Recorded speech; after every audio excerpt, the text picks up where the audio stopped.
A single folder. It sat on a desk in an office tower in Calgary. Brown cardboard, no label. Inside it was a printout, one page, one number on that page. The number was a discount, not a sale discount, not a coupon. A discount on the price of Canadian oil. The kind of discount that decides whether a country makes money or loses money on every single barrel it pulls out of the ground. The man who opened that folder did not flinch. He did not raise his voice. He closed the folder. He looked up. He said one sentence to the room. The room went dead silent. That sentence was about a pipeline. The pipeline started carrying oil in May 2024. For almost 30 years, the United States had a quiet grip on Canadian crude. That grip is now slipping, and the people who run the refineries in Texas and Louisiana are watching. They are watching very, very closely. Before I show you the math that changed everything, you need to decide if you want the truth or the performance. If you're here for the truth, hit subscribe. We don't do drama here. We do data. Let me take you back to something simple. Picture two neighbors, old neighbors. They have shared a fence for years. One neighbor grows vegetables in his backyard, lots of vegetables, way more than his family can eat. The other neighbor owns a big kitchen. He cooks big meals. Every single day, the first neighbor walks across the fence and gives the second neighbor all his extra vegetables. The second neighbor chops them up, cooks them, and sells the meals in town. The first neighbor gets paid. The second neighbor gets paid. A simple deal, a good deal. Now imagine one morning the first neighbor wakes up and says, "I am tired of only selling my vegetables to one kitchen. I am going to build a little road of my own, a road that leads to 3 more kitchens, down the street, across the river, maybe even across the ocean." The second neighbor hears this news. He does not clap. He does not cheer. He goes quiet. Why? Because the second neighbor now knows something the first neighbor used to hide. The second neighbor used to pay the first neighbor less than the fair price for those vegetables. He knew the first neighbor had no other place to go. But now the first neighbor has other places, so the second neighbor knows the math is changing. That is the whole story. Canada is the first neighbor. The United States is the second neighbor. The fence is a pipeline. The vegetables are barrels of oil. TMX is the new road. The discount is the unfair price. That is the fight. Let's talk about the numbers. Not all of them, just 3. The 3 numbers that broke the old deal. The first number is easy. It is a big round number that almost every news story skips past, 590,000. That is how many extra barrels of oil per day can now flow through a pipeline called Trans Mountain Expansion. Before TMX was finished, the old pipeline carried about 300,000 barrels a day. Now it can carry 890,000. That is almost 3 times what it used to carry. Almost tripling a pipeline is not a small thing. It is the kind of move you only make once in a generation, and it cost Canada $34 billion. 34 billion Canadian dollars. The most expensive energy project the country has ever built. So when TMX pumps its first full barrels in May 2024, something structural changes, something that cannot be undone by a tweet or a tariff or a speech at a podium. The plumbing is different now. The road is built. The second number is the one that hurts. This is the discount number. Canadian heavy oil is sold under a name called Western Canadian Select. For years, that oil was priced lower than American oil. The gap between the two prices is called the differential. That gap used to be huge, $20 a barrel, sometimes more. Why? Because Canada had only one customer, the United States. And when you have only one customer, that customer gets to set the price. Imagine you grow carrots in your backyard and the only store in town is your brother-in-law. He will pay you whatever he wants. There is nowhere else to sell. That was Canada. That was the discount. After TMX opened, the gap started to shrink. The Alberta Energy Regulator forecast the gap to average about $11 per barrel in 2025. Some analysts were even more positive. The discount did not disappear, but it got smaller. And every single dollar that comes off that discount is money that stays in Calgary instead of leaking away to Houston. That is real money. That is school money. That is hospital money. That is the kind of money that decides whether the next project gets built or gets canceled. A shrinking discount is not a soundbite. It is a slow, quiet mathematical victory.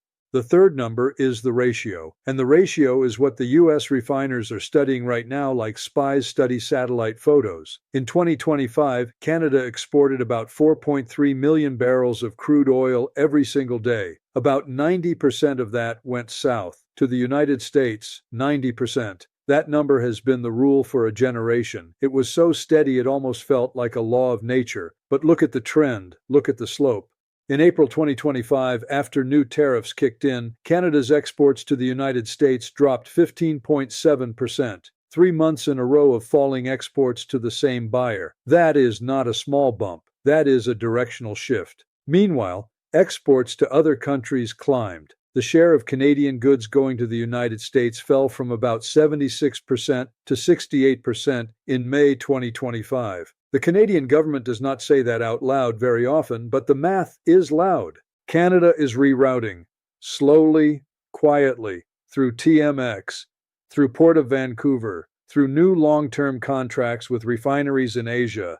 China is now the single largest customer for Canadian oil moving west on the new pipeline. The single largest. That was unthinkable 5 years ago. 5 years ago, China was not even on the scoreboard. Now it sits at the top. So what does this mean for the U.S. refineries? Let me slow down here, because this is where most news channels get loud and wrong. Refineries in the United States Gulf Coast are designed for one thing. They are designed to chew up heavy Canadian crude. They paid for the equipment. They paid for the coker units. They paid for the special heat chambers. They cannot easily switch to light sweet crude on a Tuesday morning. They need Canadian heavy. They have needed Canadian heavy since the 1990s. That demand gave Canada a captive buyer. Now, for the first time in 30 years, Canada is not a captive seller. That is the inversion. That is the moment the playbook flips. U.S. refiners in Texas and Louisiana are now competing with refiners in India, in South Korea, in China, for every single barrel that comes out of Alberta. When buyers compete, prices go up. When prices go up, the seller makes more money. When the seller makes more money, the discount shrinks.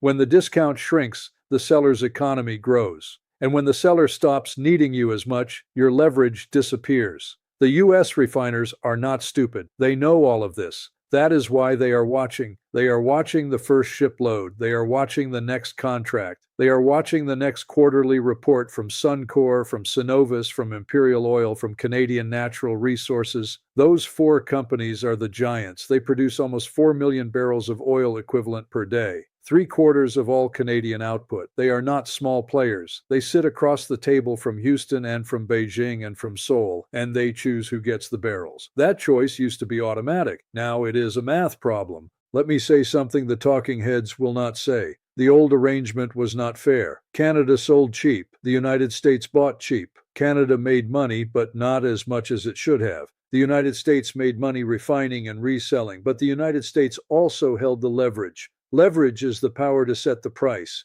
Leverage is the power to say, I will buy your oil, but I will pay you $10 less per barrel than I would pay anyone else because I know you have no other place to sell it. That kind of leverage is invisible. It does not show up on television. It does not show up in a press conference. It shows up in the quarterly earnings of the four big Canadian oil companies. It shows up in the gap between what a barrel was worth and what Canada got paid for it. For years, that gap was someone's profit. For years, that gap was Canada's discount. The new pipeline does not erase the discount. The new pipeline shrinks the discount. Slowly, quietly, like water wearing down a stone. You do not see the water moving.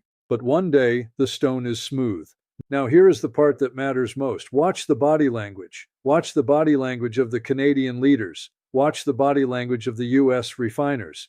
Mark Carney, when he talks about this, does not yell. He does not slam a podium. He does not call anyone names. He just lays out the math. 590,000 barrels of new capacity. $11 average differential forecast. 4.3 million barrels total daily production. 90% still flowing south, but with 10% already exploring other routes. Quiet, still, unblinking. The U.S. refiners in their own earnings calls are also quiet. They say things like, we are monitoring the geopolitical environment. They say things like, supply diversification remains a key risk to our input costs. That is finance language for, we are worried. They are not worried because Canada will stop selling oil tomorrow. They are worried because Canada might, for the first time, hold out for a better price. And when Canada starts holding out for a better price, the American refinery margin shrinks. The American shareholder sees thinner profit. The American boardroom sees a problem. That is why they are watching. Not because of drama, because of math.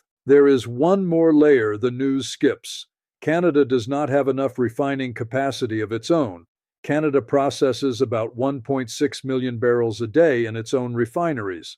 That is 90% of what those refineries can handle. But Canada produces 5 million barrels a day. That means Canada must sell more than 3 million barrels a day to somebody else. The United States has been that somebody else. But now China wants some, India wants some, South Korea wants some. Each new buyer is a small tax on U.S. leverage. Each new contract is a small cut in the monopoly that the United States enjoyed. None of this is about friendship. It is not about politics. It is not about patriotism. It is about who controls the price tag. For 30 years, the United States did. TMX is Canada's quiet answer. Not a hostile answer, not loud, just quiet. So what should you actually take away? The takeaway is not that Canada is at war with the United States. The takeaway is that the playbook is changing. The takeaway is that pipelines are louder than speeches. The takeaway is that a $34 billion investment, a 590,000 barrel capacity increase, an $11 forecast differential, a drop of 15.7% in southbound exports in a single month, a rise in Chinese demand, and a quiet rerouting of crude to Asian refineries all add up to a slow, deliberate transfer of leverage from one country to two,